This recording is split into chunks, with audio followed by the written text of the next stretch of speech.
Good evening, Purple family. Welcome to Shades of Purple, a Prince podcast. On tonight's episode, I'm going to be talking about Prince's love life during the 1990s. So yes, we are once again back in Prince's sheets. So let's go ahead and start off with our very first lady, Robin Power Royal, as she goes by now. So Robin Power, which if many of y'all probably wouldn't recognize her, or maybe you would, but she was in the movie Graffiti Bridge. She played Morris Day's girlfriend. And I didn't know this, but apparently her character was Billy's daughter. So Billy was the club owner in the first Purple Rain. Well, not the only Purple Rain. They tried to say that Graffiti Bridge was like supposed to be a sequel to Purple Rain, but we all know that it wasn't.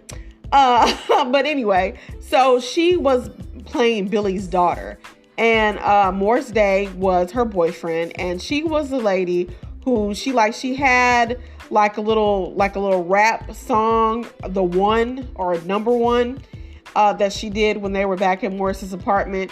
And she's also the same lady that Jerome Benton, he had took off like her fur coat and had placed it, on the ground in the water, allowing Morris Day to walk over it. Yeah, so that's who we're talking about. She was also in the extended version video for Thieves in the Temple. So if you've ever seen that, it is on YouTube. Check it out. She has done a lot of work. Even before she met Prince, she was in music videos. She was a Soul Train dancer. She was an extra in movies like Coming to America. She played one of the models that was at the place. I think it was like the school or something, where Eddie Murphy's character meets his future wife at that little fundraiser they had at the school. It looks like they were like in a gymnasium or something. So she was one of the models. Her and her friend, her roommate at the time. So she did that. She did she was in the music video for that song, Bust a Move. Don't just stand there, bust a move. And she was in there busting it, y'all. She had on some shades. I think she had her hair kind of up in these like ponytails. And I think she wore all black. So go check out that music video, Bust a Move. It was MC, I can't remember his name, but MC something. But she was in that music video. And then she was also a Soul Train dancer for about 2 years. And so she ended up doing all this because she left Chicago, which is where she's from, and she moved out to LA. And she did that because she was actually a Chicago Bulls cheerleader. And she went out there to LA because one of her fellow cheerleaders decided to move, and she decided to move with her.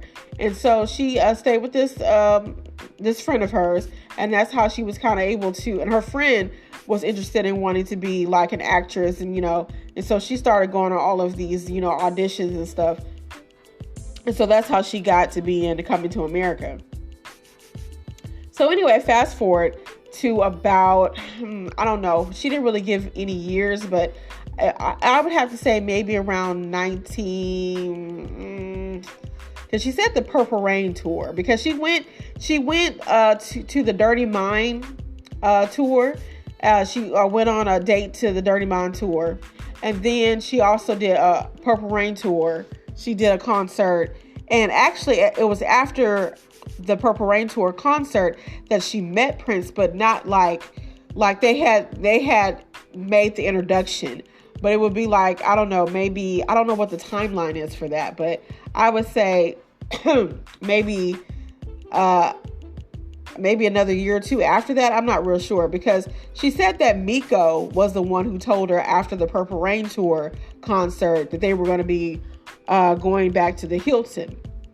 And so that's how she ended up going back to the Hilton, her and her friend. And so she went, and she ended up giving Prince a gift from another lady who asked Robin to give her a gift. And so they kind of made the introductions. Prince said, "Hello, my name is Prince." And, she said she was Robin. And so they really didn't get a chance to really, talk or anything then. But the second time that she got to officially meet him was through another friend, this girl named Diana Mendoza, who was her roommate. And Diana apparently was dating Prince, or knew, I think that was kind of the connotation, was that she was, a friend of Prince and kind of, I guess, dating him on the side. And the way that Robin kind of insinuated that her and Diana were really good friends, because Robin Power is, of course, bisexual. And I say, of course, y'all may have not known that, but she is bisexual. And so, so she might have been, she kind of insinuated that her and Diana were really, really, really good friends, if you know what I mean.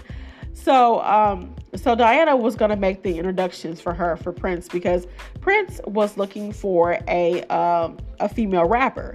And so Diana was like, well, he's going to be at this club and we'll just make the introductions. And so they went to this club called, I think she said it was Paradise 24. And she met Prince in the VIP. And Prince was kind of, trying to be messy up front. He told Robin, he was like, well, go tell Diana that you're coming home with me tonight. And so Robin relayed the message. And so Diana, I can't remember what her response was, but what could she do? Because everybody knows at this point that Prince is a player, and, he decides who he wants to be with when he wants to be with them. But anyway, nothing happened that night. They all end up going back to Prince's mansion in the Hollywood Hills, and he ends up listening to Robin's demo, because Robin said that she always had her demo tape on her at all times, because, being in LA, I would assume, you never know when you might meet someone. And so she had this demo of her rapping and some lyrics and stuff like that. And so Prince listened to it. He said that he liked the lyrics and he liked her rapping, but he did not like the music. And so she was just excited that, he even listened to the song.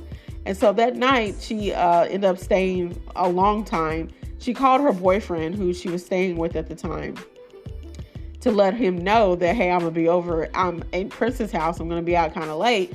And so Prince was like, well, let me talk to him. And so he automatically, he had the phone in his hand for a few seconds and then he hung up. And so Robin's like, why did you hang up on my boyfriend? And Prince gonna say, well, he was breathing into the phone. I guess he didn't like how. So I don't know. I guess Prince probably just didn't like that Robin was, probably didn't like the fact that Robin had a boyfriend, for one. And then for two, that she was using his phone to call him. That's just, I don't know, my theory. But anyway, so after that encounter, after they hung out at the Hollywood Hills house, it was a little while later that Prince got in touch with her again and told her to come out to Minneapolis, and that he had kind of fixed up her demo a little bit, and that he was interested in, making an album, and that he wanted her to put a group together. And so this is where the Uptown Dames comes into play. So Robin ends up putting together this girls group, and they even recorded some tracks. And I don't think the album ever got a name, because when I looked it up on the Prince Vault, it just says Untitled Robin Power and the Uptown Dames album. But let me read what it says about it. So it was recorded between late 1989 and early 1991. And only a handful of songs are known to have been recorded for the project before it was abandoned when Robin Power introduced Carmen Electra to Prince. And Robin not only introduced Carmen Electra to Prince, but she introduced a lot of ladies to Prince, because, like I said before, Robin Power was bisexual and she really, really loved women. And so she introduced Prince to a lot of women, and in turn, they ended up having quite a few threesomes together. And they were pretty much, it sounded like to me that they were basically setting girls out, literally. And it was mostly people that, women that Robin knew. And so they would just, get these girls, have sex with them, have all, type of sexy fun. And then some of them would just go about their way. But Robin said she found out later that sometimes Prince would go behind her back and would get, and would get with some of these girls one-on-one. And she said she didn't really like that. She didn't mind, she loved the threesomes and them all being together. She said if she had her way, she kind of resented the fact that Prince kind of liked to keep his women separate, because Robin, loved women so much to the point she said that, she would have liked to have threesomes with Sheila and Jill Jones and Vanity and whoever else, because she just loved women like that. But Prince kind of wanted to keep his women separate from each other. Like, when he was with them, he was with them, and he wanted to make them feel special. And that's kind of what, Sheila has said about him, what Jill Jones has said, that when they were with him, they were with him. He wasn't worried about anybody else. And Robin kind of, she didn't say that outright, but she made it seem like, he could be romantic when he wanted to be, but he could also, be an asshole when he wanted to be. And there were a few times where she kind of felt like, he was very controlling and, wanted things like he could do whatever he wanted. But his women, no, you had to do what he wanted. And this one particular night, the night that she met her future husband, Donald Royal, who was a 6'8" basketball player, he would end up playing for the Minnesota Timberwolves. They met at Paisley Park at a party. And at this party, Prince was the DJ, and he was dancing with Robin for most of the night. And everybody kind of knew that they were a couple and, they were dating or whatever. And then all of a sudden, Sheila E. comes to Paisley Park. She comes into the party. And then he automatically stops dancing. Well, not automatically. He let the song finish, according to Robin. But he automatically stops dancing and goes to talk to Sheila. And he talks to Sheila for the rest of the night almost. So, of course, this pisses off Robin Power. She was like, what the fuck? As soon as Sheila walks in, you just decide you want to stop dancing with me? Okay, I got your ass. So she started dancing with Donald. And so eventually Prince, got mad too and kind of snatched her up and, took her off the dance floor. And she just kind of thought it was funny because she was like, oh, now you mad. You over there talking to Sheila and I'm supposed to just be sitting here waiting on you. Robin was not the one. She was just like, that's not how this works. And she said that her and Prince often argued about music and a lot of the music that was on this album, the Uptown Dames album, that was music that she really didn't like, and she told him look, this doesn't fit me, and so they would often argue about that. And I'm pretty sure that's why, he ended up giving a lot of this music to Carmen. And, but I'm gonna get to talking about Carmen in a minute, but basically, the Uptown Dames was supposed to be an album based around Robin Power's group. She got these girls together and they were supposed to put together this album. Okay, so let's read about it. Okay, so the group, Uptown Dames was supposed to be, they were supposed to open for Prince on future tours. And they were supposed to be a regular live band at his Glam Slam club. Because at this time, he was opening up, those Glam Slam clubs. He had one in Minneapolis, he had one in LA, and I think he had one out in Miami, I believe.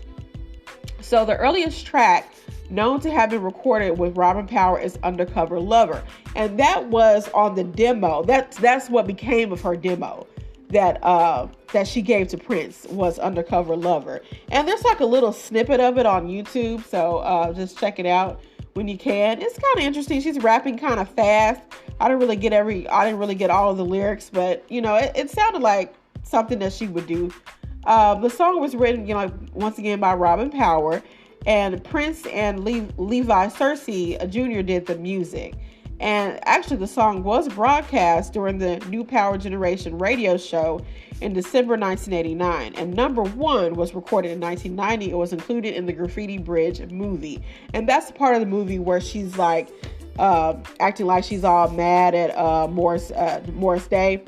So that's the song that she's kind of rapping. It's called Number One. And it's been a while. Like I said, I keep saying that I'm going to go back and watch Graffiti Bridge and review it for the podcast. And I still haven't gotten around to it. But I will one of these days, I promise. So let's see what else.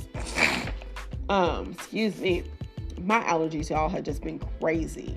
I don't know. I seem like my allergies are worse during the fall than they are during the spring. And it's just the strangest thing.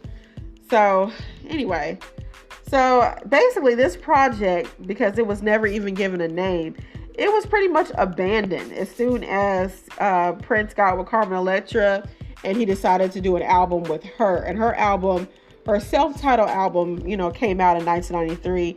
And so speaking of Carmen Electra, she's our next lady on the list. And Carmen came into the picture. Of course, that's not her name. Prince gave her that name, Carmen Electra. And I can't remember exactly where he got it from. But that's the name he gave her. And so Robin Power went out one night while she was trying to recruit ladies for her band that Prince had told her to put together. And that's how she ended up meeting Tara Patrick. And so she basically asked her, like, can you sing? Can you dance? Can you do anything? And so Tara told her, like, yeah, I can sing. I can dance. You know, can you rap? Can you, she was like, yeah, I can do a little something. So she ended up getting Tara an audition for Prince. And Prince, liked her dancing. And he didn't care too much for her rapping or her singing. But he said that he really liked her, her dancing. And he had told Robin at the time that, that she should fire everybody, in her group, that he didn't like them. But Robin kind of thought that, Prince was just kind of trying to sabotage her. Because, like, for the rehearsals, like, they were in a room where there weren't any mirrors and, like, they couldn't see their, their choreography, their steps or any of that. So she just kind of felt like Prince, kind of, for whatever reason, he was sabotaging the project to begin with. And maybe by the time he had, met or was introduced to Carmen Electra through Robin, that maybe he just didn't have an interest. He saw something shiny and new in Tara Patrick and decided to just run with that. And I think that's what happened, because a lot of these songs that were supposed to be on this Uptown Dames album was on Carmen's album. Like Robin on Top became Carmen on Top, and so on and so on. And so I think this was around the time, I believe, that Robin kind of made her exit, and that she kind of moved back to LA and kind of did her own thing, and her time with Prince kind of ended.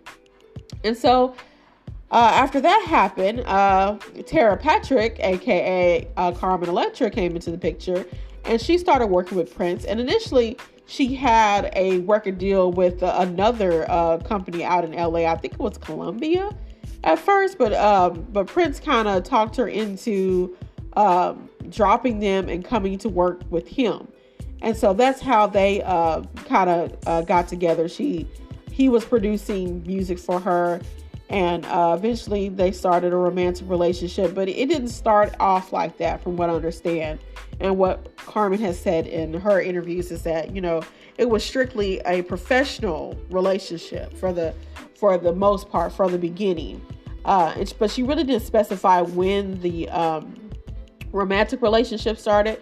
But she did say that, Prince just really looked out for her and really believed in her and in her talent. And she always, respected that and loved that about him, that, he had this confidence in her. But I haven't heard Carmen Electra's album, but I've heard that it was not that good. And I've seen like her music videos. Now I like her dancing. I can say that much. She kind of reminds me a little bit of Mayte, actually, with her dancing a little bit. But as far as like the singing and the so-called rapping, I'm not a fan of any of that, if I'm being honest. But I mean, she tried, and she did end up opening on the Diamonds and Pearls tour for a couple of days. I don't think it was every date, but eventually, though, Prince just got tired of how the audience was kind of reacting to her, and he just sent her packing. And everybody in her band, except for Morris Hayes, who was her keyboardist, he kept him on and kept him for the next 20 years. But everybody else that was in Carmen's band got fired. And eventually Carmen did kind of what Robin did. She ended up moving out of Minneapolis and moving and setting up in LA. And we know from there that, she would go on to be like this darling, movie star. And she would do a lot of TV and what else? But she became really famous when she did Baywatch. And I don't think she did that till like 1996. But if it wasn't for Prince, we wouldn't know who Carmen Electra was, And as far as their romantic relationship, all I know is that, after she started sleeping with him, like she kind of stopped, doing the music side of it for a while. And, but he was, like I said, Prince was very controlling with his women. Like he could do whatever he wanted, but they couldn't. And so Carmen said that she just, innocently went out to eat with a male friend of hers. And then the next thing you know, he's writing, "I hate you," because of that. And she said it really hurt her feelings because she was just like, nothing happened, even though the other gossip blogs are claiming that she slept with this guy. But according to Carmen, she said, no, I just went out and had breakfast with him, had brunch. And next thing I know, he's writing, "I hate you." So there's that. I don't know. So I don't have much to say about their romantic relationship, only because, Carmen hasn't really said a whole lot other than say that, he was, very nice to her and, spent all types of money on her. And she went on kind of shopping sprees, and he just treated her very well. And, what I kind of didn't like, though, is that Mayte and Manuela, for whatever reason, when they had their memorial service after Prince passed away, they did not invite Carmen Electra, and she had wanted to go. And she had expressed, in the press how she didn't appreciate that, and she didn't understand after all these years why. And she knew it was Mayte. She kind of thought that it was Mayte's doing more so than Manuela's. Who decided that she couldn't be at the memorial, because they had like 2 private memorial services for Prince.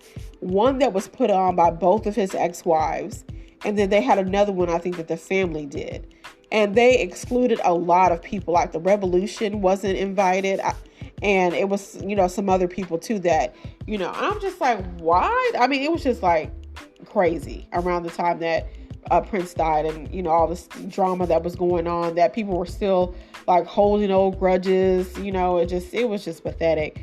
But Carmen always spoke very highly of Prince, and just like our next lady, Troy Beyer, she also spoke highly of Prince, and she was also very upset to hear his passing. Now, they did not date for very long. Now, Troy Beyer was the girl that was in the Sexy MF video, the one that, he grabbed her butt. That was Troy Beyer. And she also did like some other like little music videos. And when they did like a special, I can't remember the name of the special, but they did like some kind of tribute to Prince. She did like the hosting. And she also did a lot of hosting at the Glam Slam clubs as well. So, but most people know her from the Sexy MF video, though. So they dated, and how they actually met was because Prince had had his team basically call her up because I guess he watched Dynasty, which of course he would, because in the lyrics to Kiss, he says, "You don't have to watch Dynasty to have an attitude." So Troy was in Dynasty. It wasn't the first season of Dynasty, but it was her first season of Dynasty. And I guess Prince saw her and was just like, oh, she's cute, so I want to get to know her. So that's basically how they met. Someone from Prince's team called her and said, "Hey, Prince would like to meet you." And so they dated, not for too long, but Troy did say that she felt like she probably drove Prince bananas, her words, because she just wasn't in a really good headspace when she was younger. Like now she's like a doctor, and would look like, not like a medical doctor, but like she's like more like a psychologist now, and she's doing very well for herself. She's married, seems like she's really happy. But back when she was younger, she said that she had a hard life growing up, and her mother still aren't is on speaking terms, because they had that her mother, they had such a toxic relationship. And she said when she was younger, she grew up believing that women just, tolerated men, that they only had men around for when they needed to have babies. And that was basically it. And one of the rumors that I found about their relationship was the fact that Troy was supposedly pregnant by Prince, and that she either had a miscarriage or that she had an abortion. I'm not sure which, but supposedly she was pregnant at some point. And then at some point she was not. But anyway, so she said in her interview that that's what she was brought up to believe, that that men were only good for when you wanted to have a baby, and that's it. And she said that, she had a really bad temper. She said she was a bitch at this time. And she said there was another boyfriend that she had. She beat his ass. She said, I beat that ass. In an interview. She said, I beat his ass. So I don't think it was Prince, because I would think that she would have specified if it was. But she just said that she was just not, she just wasn't really, relationship material. And I'm assuming that's probably why they were not together for too long. Because the only thing she said she knew for sure is that she messed up in her relationship with Prince and that she drove him bananas. So she said that she kind of regretted how she acted with him. And that was one of probably the 3 relationships that she most regretted, that regretted her actions in.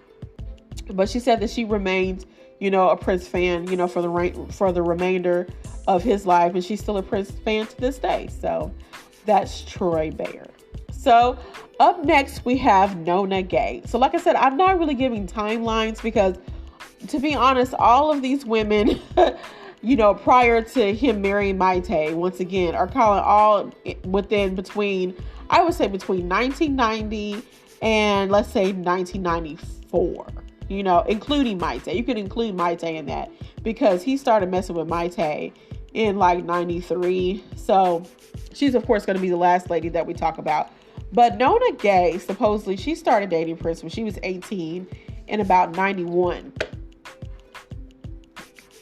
And I really couldn't find out any information about how they met, but I'm assuming maybe they ran in some of the same circles because of course, Nona Gay is Marvin Gaye's daughter. And so, a lot of celebrities kind of, at times run in the same circles. But something that Nona did say in an interview that I found interesting was that when she met Prince, she was also kind of going through some things and that she was having some issues with substance abuse. And she was just, also dealing with feelings of abandonment because her and her mother didn't have the best relationship. And so she just was going through a lot. But she was quoted in 1994 of saying this about Prince. She said, people can say whatever they want to say. That happens all the time when you see 2 people hang out together. You just assume. And people can assume as much as they like. But my business is my own business. He's my best friend. Talking about Prince. So I'm assuming somebody must have asked her, hey, are you guys dating? And like a lot of, Prince's women, she chose to kind of keep it to herself and not really reveal a whole lot. And I don't really know how much of that was her doing or how much of that was Prince's doing. Because Prince, like I said, he was very controlling of his women. And when he told them, hey, look, we need to keep this between us.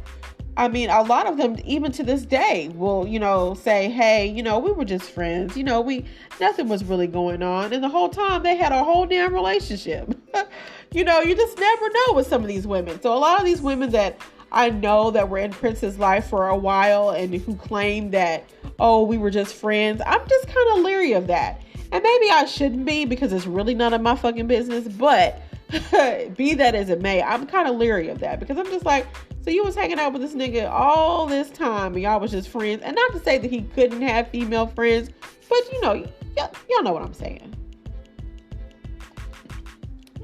Okay, I had to take a drink. All right, so I'm back. So going back to Nona, she said Prince had, he had charisma. He had that confidence, the good looks, and everything that, was attractive. He had that rock star image that she really liked and was kind of used to. I mean, because her father, once again, was Marvin Gaye. So, she was kind of already used to kind of that rock star lifestyle. And let's see what else. I'm looking at this article where she talks about her relationship with Prince. Of course, and it says right here in the article, Prince was a well-known serial dater and never seemed to limit himself in just one relationship at a time. His relationship with Nona stood out because both seemed to have a tragic family history of dysfunction and loss. And maybe that's how they bonded. Who knows? In some ways, Nina seemed a bit more real than some of the ladies who came before her.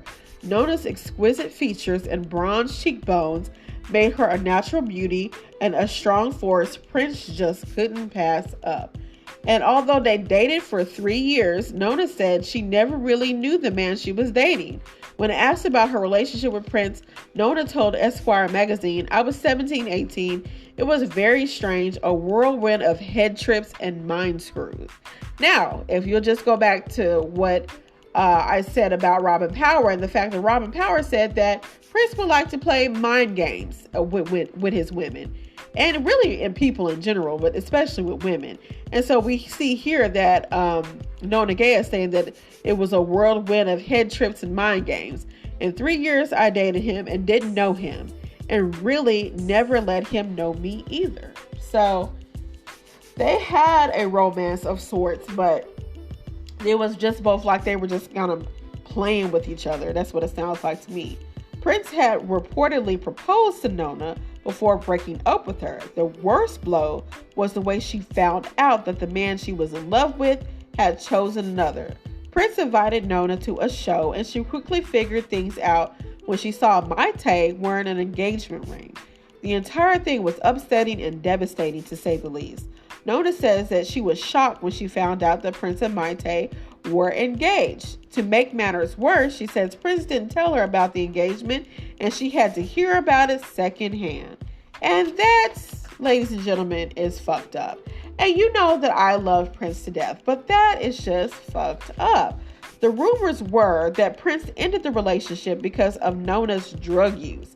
When asked if she ever got caught up in doing drugs, Nona was quoted in Esquire magazine as saying, "I had a very, very dark, murky period. And that was part of the time that I took off from my career to get my life in order and get sober. I indulged in a lot of things, but I realized nothing good was going to come to me until I cleaned up my act. I got sober and found out I was pregnant not too long after my son, Nolan. I'm just so past, I'm so past feeling like I need to alter my mind to having a good time. My son alters my mind. He makes me high." During the 3 years that Nona and Prince dated, she recorded 4 songs with him, including Love Sign, A Woman's Gotta Have It. Nona also recorded 2 unreleased tracks, 1,000 Hugs and Kisses, which has now been released, of course, and Snowman, which Snowman is one of my personal favorite unreleased songs. She has an absolutely beautiful voice in it. As an actress, of course, she would go on and play in The Matrix and, yada, yada, yada. But going back to her being pregnant. Now, there's a YouTuber called Ashley Says So. And she does like old Hollywood, gossip stories. And she had an episode that she did on Prince. And in this episode, she says that Nona Gay also got pregnant by Prince. And that he actually made Nona get an abortion. So like I said, Ashley even said in her episode that she can't really verify any of this stuff. This is just hearsay. And I'm going to say the same, that this is just hearsay, that we don't know for sure. But that is the rumor that Nona got pregnant by Prince and that Prince had made her get an abortion. Can it be true? Possibly. But it could just be rumor. We don't know. Let's see what else. She also took over the film role for Aaliyah after Aaliyah died, because actually Aaliyah was supposed to be in The Matrix: The Revolution, but because of her death, Nona was able to get that role. Let's see what else. I think that's it for Nona Gay. They were together for a while, and then then bam, here come Mayte with an engagement ring, and it was over just like that. And a lot of people, want to try to say that Prince is a colorist and that, he really didn't date black women. But we honestly don't know a whole lot, even during this period, about his love life to say that. Because not only did he date Nona, but, he also dated other black women that we may never know about.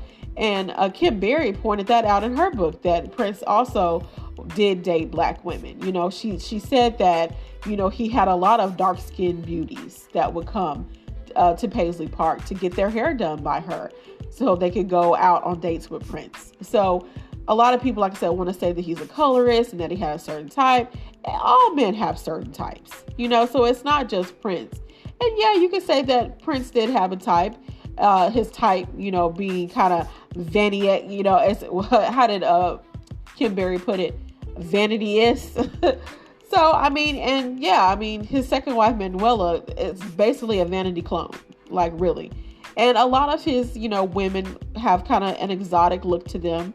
But I mean, like I said, I never had a problem with Prince and his type of women, and I think most of the women that do have a problem with his type are just mad because, he wouldn't get with them.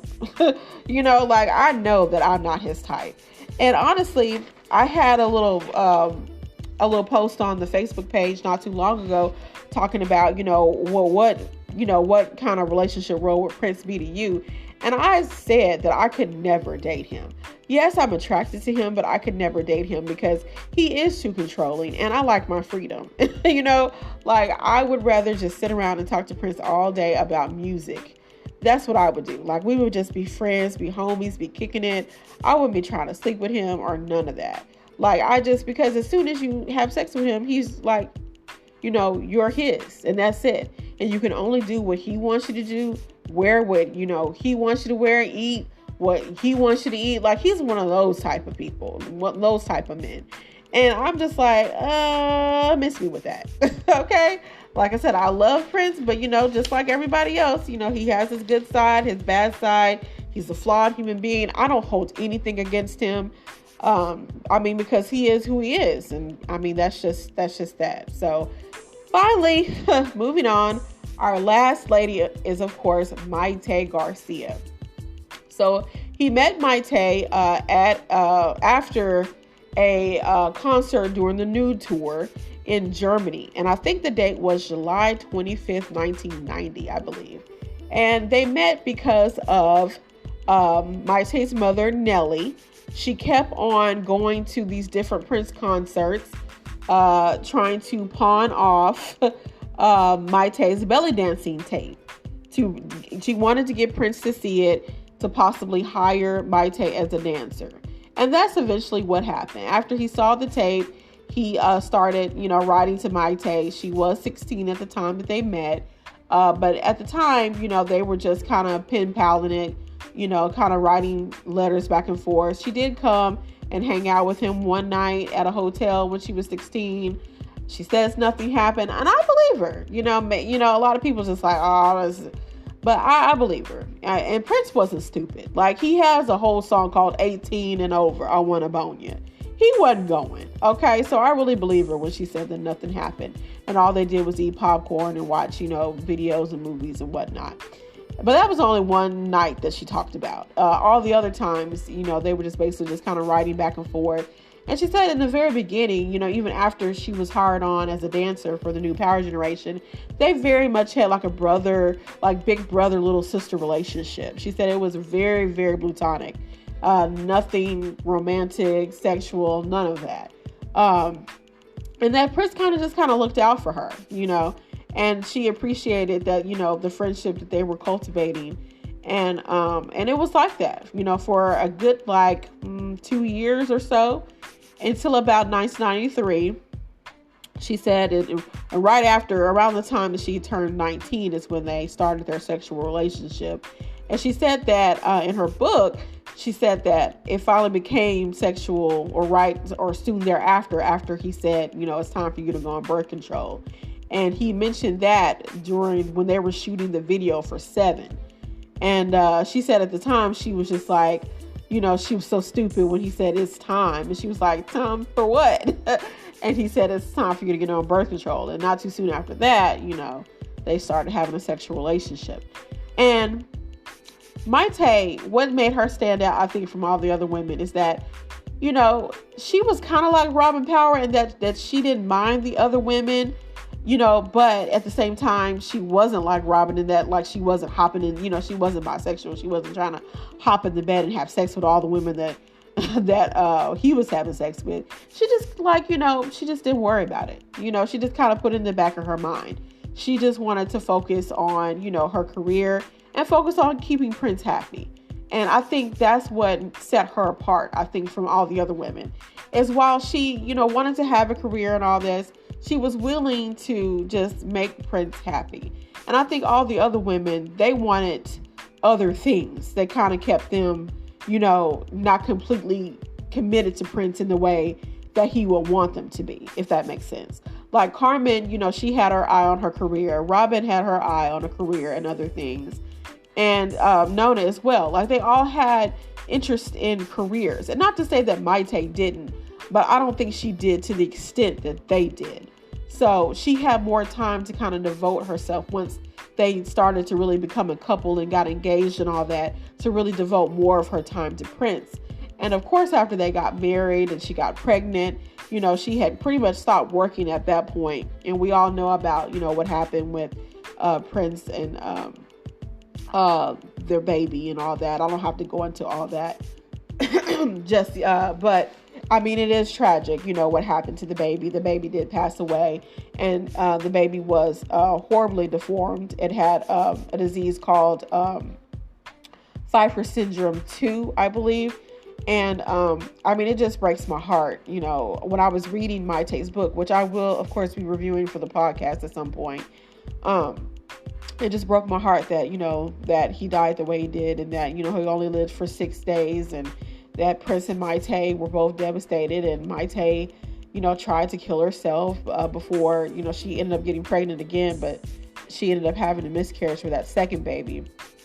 And then all of that heartache and, death and grief just ruined their marriage, unfortunately, I think. And Prince, I don't think he ever really knew how to deal with the death of his son. And that's, when other people were allowed to come into his life and kind of, guide him toward other things. And who I'm talking about, Larry Graham. And that whole, Jehovah's Witness thing he started. Because I think at that point, Prince was looking for answers. I think he was vulnerable, and he was really not so much questioning God, but just trying to figure out what was going on in the world, like where his life was going, his spiritual journey. I think he was sensing that something wasn't right in his spirit, and maybe that's what led to his son's death. This is just me talking. I don't know for sure. Nobody really knows for sure, what Prince was thinking. But I think that, that was a spark that made him want to, look more at his spirituality after his son's death. But anyway, so Mayte, they were married from 96 to about 2000, I think is when they divorced. And they had a whole press conference about the divorce, unbeknown to Mayte. They were doing, because, at this time, Prince was still going through his drama with Warner Brothers, and he just hated all contracts. Like, he's like, I'm done with all contracts, and one of the contracts I want to be done with is my marriage. And he basically just said this at a press conference, and you can tell, like, the press conference is on YouTube. You can tell by the way that Mayte is looking, and like she had started, the press conference holding his hand. And by the end of the conference, when Prince had said that statement, that she just kind of like moved her hand slowly back away from him. Like, she was just like, what? Like, I've gone through all this. I've had your baby. I've put up with all of your bullshit, put up with all these women, and now you just want to be done. Like, I can only imagine how Mayte must have felt. And like I said, she out of all of the women, I think that she probably put up with the most shit and put up. I mean, not to say that Jill Jones didn't, and the people and the women from the 80s, they put up with shit too, but not in the same way that Mayte did. Because I'm gonna just put it like this: I feel like to a certain extent, Mayte ate shit with a knife and fork and wanted and just had to be okay with it, And after a while, she wasn't. And don't get me wrong, I'm not completely team Mayte. There are some things about Mayte that I can say that I really don't care for, and she's not completely innocent. But at the same time, I also feel like that that Prince kind of did her dirty. He really did. Like, even though he may have really loved her and cared about her, to the best of his ability at one point, but I really feel like he could have done better by his wife, by the woman who, bore his son. And like I said, but who am I to judge? I mean, he's not here to defend himself anymore, so I'm not going to sit here and bash him for it. But, I'm sure Mayte has made her peace with it because she has never really said anything too terrible about him. So, she still loves him and cares about him, and she, is still active in the Prince community, and that's all that really matters. So there's that. So there is that. That is the episode. So not as bad, I don't think, as the first Sex Exhibit episode. So I will, like I said, I have a third part coming up once we get to the 2000s. Right now, we're still in the 90s, so I still got to do, the next album review is going to be the Come album. I've got another book review coming up. I've got to get a hold of that Morris Day book because for some reason they did have it at my local library and now they don't for some reason. So I'm probably going to have to purchase it and reread it because I want to review that for the Purple Kingdom episode. So I've got that coming up. So thank you guys as always for listening, and I just can't thank you guys enough. I am at 89 subscribers on Spotify, so I'm so excited about that. So like I said, just keep spreading the word about my podcast, and until I can see y'all guys again or till y'all hear me again, I don't know why I always say see y'all. Y'all can't see me. Well, you can actually. If you join the Facebook page, you can see me. So we're about a little over 1,500 people on the Facebook page. So please, please, please, if you haven't already, please join the Facebook page and also follow the podcast on Instagram as well. It's shades_of_purple podcast. So check me out, y'all.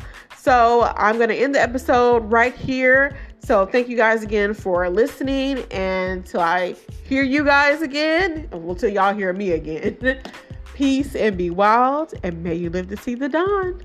Bye.